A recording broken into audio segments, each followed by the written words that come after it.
गुजरात के वडोदरा में सलाटवाड़ा में यूडीसी ऑफिस के बाहर प्रधानमंत्री स्वनिधि योजना का लाभ लेने लोगों की लंबी कतारें देखने को मिली।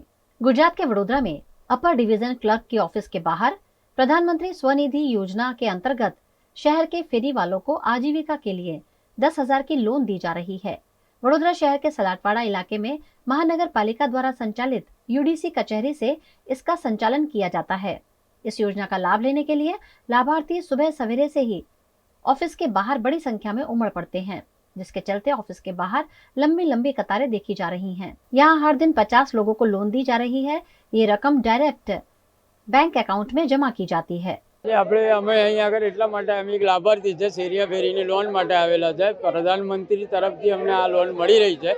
હવે આ જે લોન મળી રહી છે એનું એક મૂળ ધ્યેય એ છે કે જે લોકડાઉન પછી જે ફેરિયાઓ હતા એને બહુ તકલીફ ઊભી થઈ હતી અને એને પૈસાના માટે પણ બહુ તકલીફ હતી અને કેમ કે ફ્રૂટનો કે શાકભાજીનો જે પણ જે ભાવ એ વધી રહેલા હવે એનામાં અમને પૈસાની થોડી તકલીફ પડી રહેલી।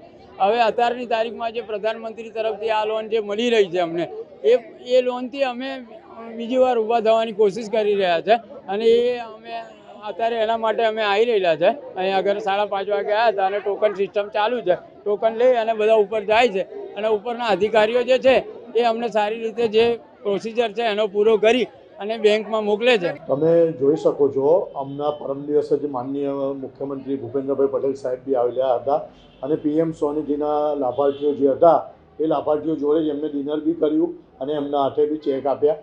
ગુજરાતમાં રાજ્યમાં જે આપણે 6 મહાનગરપાલિકા છે એમાં વડોદરા જેવું એક આપણો જિલ્લો છે કે જ્યાં આપણે પીએમ સ્વનિધિનું પૂરેપૂરું ટાર્ગેટ 100% એચિવમેન્ટ કરી દીધું છે।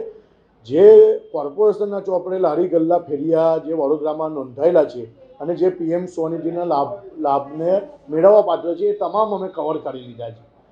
છતાંય લોકોને મિડલ ક્લાસના ફેમિલી હોય, કોઈ નાના મોટા ધંધા કરવા હોય તો વોર્ડમાં જઈને લોકો 300 રૂપિયાની પાવતી બનાવીને અહીં આવે છે અને અમે રોજે રોજ 50 માણસોનું ટોકન આપીએ છીએ।